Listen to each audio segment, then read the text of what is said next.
Importing contacts from iCloud to your Android is easy. In the next 60 seconds, I'll walk you through every step. Step 1. On your computer, open a browser and go to iCloud.com, then sign in with your Apple ID.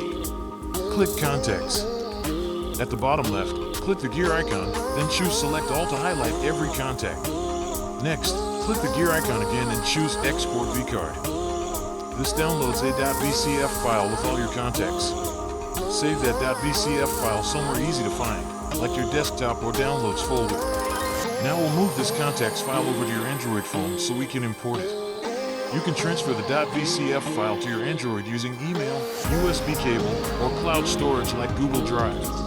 On your Android, open the app where you saved the file, then tap the .vcf file to open it. When prompted, choose Contacts or your default Contacts app to handle the file.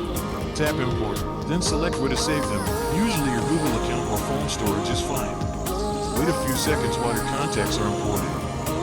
You'll see them appear in your contacts list. That's it. Your iCloud contacts are now on your Android phone. Save this video so you can follow along again anytime.